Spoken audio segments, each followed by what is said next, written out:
no shot. I had a branch at 30. He was at 60. It's really windy. And we just gotta keep tracking them. They're just over the ridge. I gotta get my back.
went down.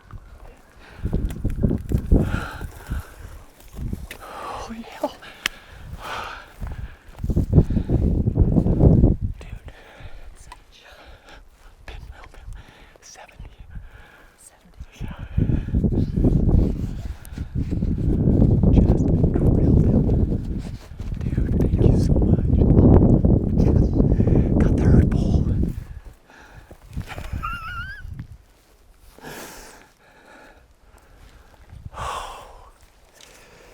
Oh my gosh. Finally.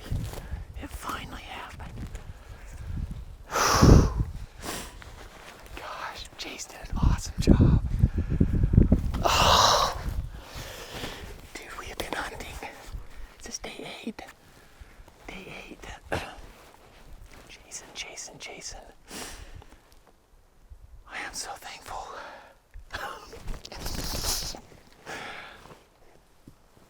Good job, dude.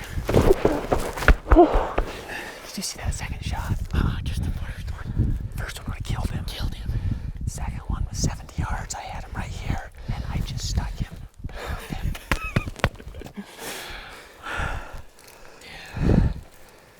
Oh man, that calf brought him right back. She came. How close was she? 2 steps. We were sitting right by that rock, and that calf walked right here. I went, do I keep working that calf? Yeah. She's got to be talking. She's gonna bring him over. Oh, did you see him go down? Yeah. He crashed right behind the rock. Yeah. He looked like he almost tipped over right here. Dude, you pinwheeled in. Like, I could see the blood just. He almost tipped over here, but he was still going, and I ranged him at 66, and he took like 5 steps, and I bugled, and he stopped perfect, and I had a perfect shot at him. I saw him come around the rock, and I'm like, here it goes. Dude, I had this bush in my way, right here, this low-hanging bush, so I'm a full draw, and I said, and I step back, go through the bush, and then when I got him to stop there, 20 yards. Well, he was right on the other side of this rock. And guess what, boys? That's the saddle we were on last night. So we're straight down to the truck. Oh, freak, dude. That worked out perfect.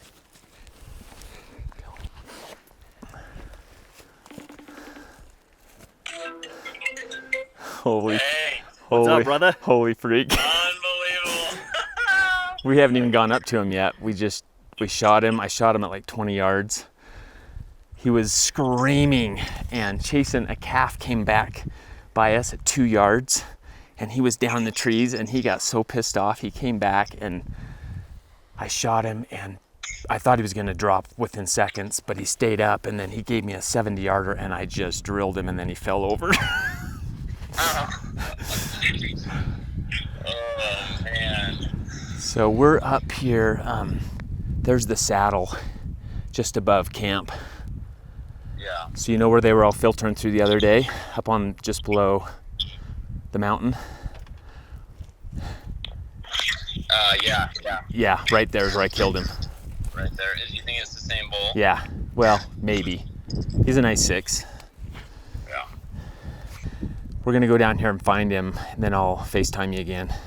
Yeah, get me on the line again. Yep. Sweet. All right, see ya. Nice job, guys. Okay, see ya. Awesome. Bye. That's always great. All right. I might be able to find this arrow right here. Or it could be down at camp.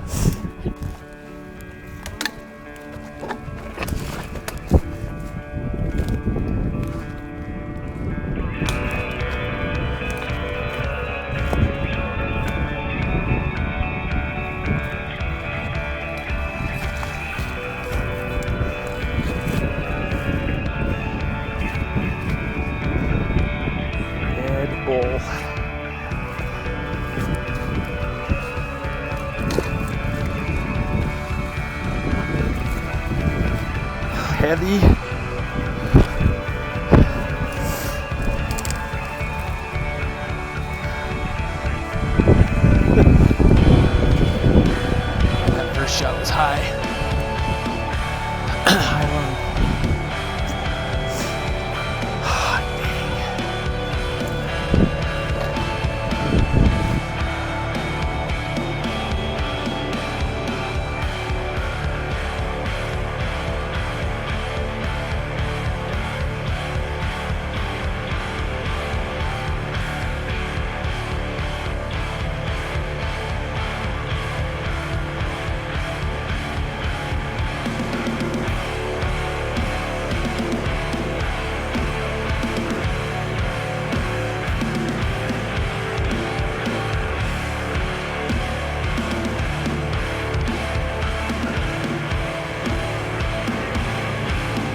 Well, we're just headed out of the area, our hunting area here in Wyoming, and thought we would do one more strategy for success, brought to you by the Rocky Mountain Elk Foundation.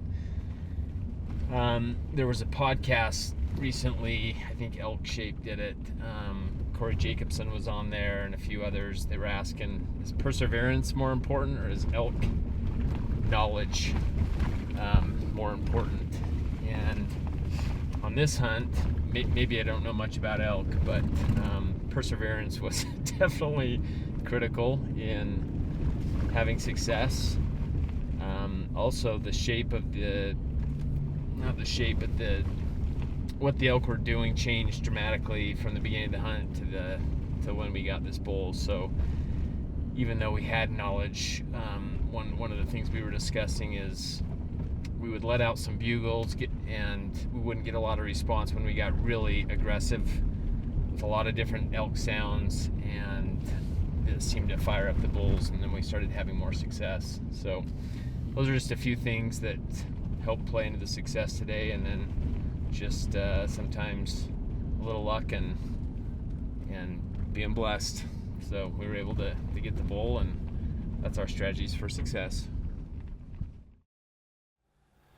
That was awesome. And like I told you from the beginning, Jeff is a persistent elk hunter, and I had full confidence that Jeff was going to be successful on this hunt. And we brought Drew in. Actually, Drew's the camera guy on this hunt. We brought him in from Georgia. Drew wanted to be involved with an elk hunt out here, filming with us, and I told him, you're going to have to be in shape to keep up with these guys, and Drew was in shape. And their pack out on this bull was pretty brutal, but Drew actually showed up here with us and is going to be following us for the next couple of episodes as we get back on track here in Idaho. But persistence was the key here. No doubt Jeff put in the time. He grinded through some really incredibly difficult conditions and made it all happen. And one of the things I want to point out was that follow-up shot. And you heard him say he shot at 70 yards.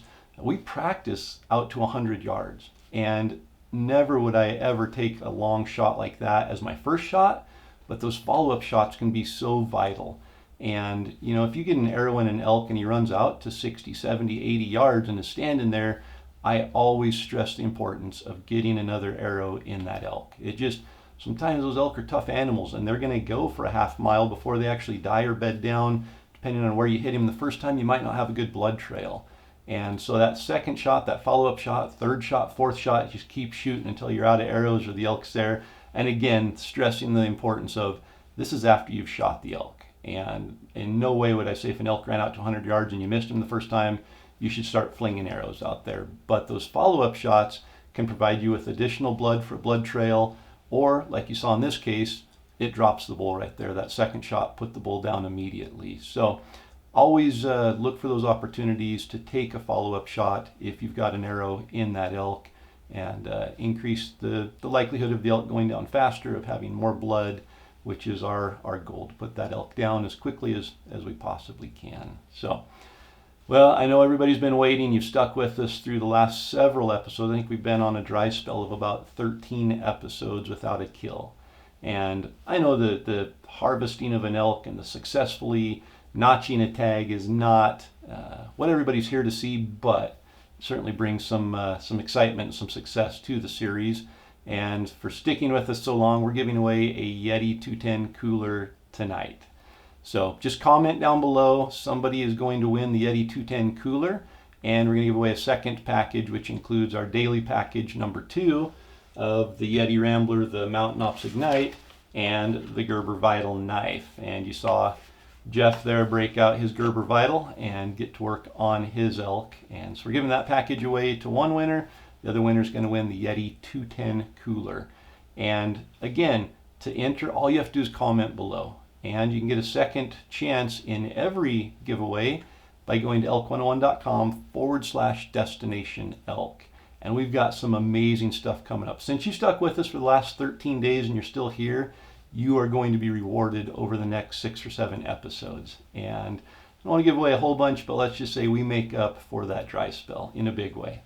So we've got Baku, one of the backcountry e-bikes, Baku e-bike, the Mule, that we're going to be giving away in an episode coming up here really soon. We've got another prime black bow that we're giving away really soon. We've got a pair of crispy boots we're giving away really soon. We've got another YETI 210 cooler, a YETI loadout go box.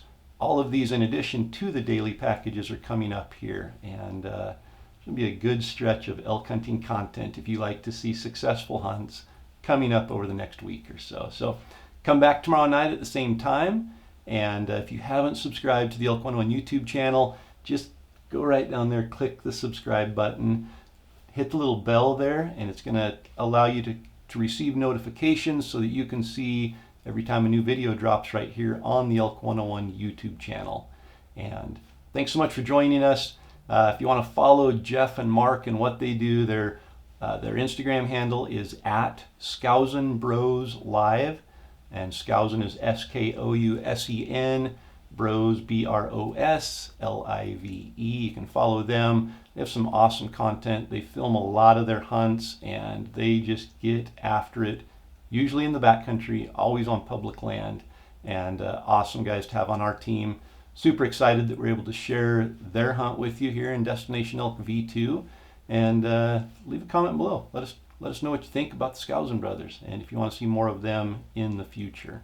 And if you don't want to see more of them in the future, don't say anything, because they're pretty fragile. Their egos are pretty fragile. I'm totally kidding. They're as good a guys as you'll ever meet. So we'll see you back here tomorrow night. And just to give you a quick rundown of what's to come, we're back in Idaho. I have my bow in my hand, and we're going to be spending the next 8 or 9 days in Idaho.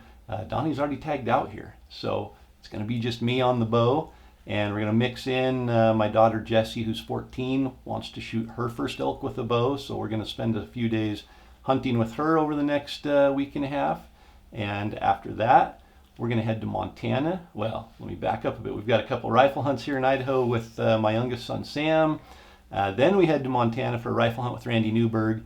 And we're saving the best for last. And we'll finish out Destination Elk V2 with our hunt of a lifetime hunt with Anthony. So great stuff coming over the next couple weeks. You don't want to miss from here on out. Pretty much every day's got some killer action, some insane success that you just got to see to believe. So we'll see you tomorrow night.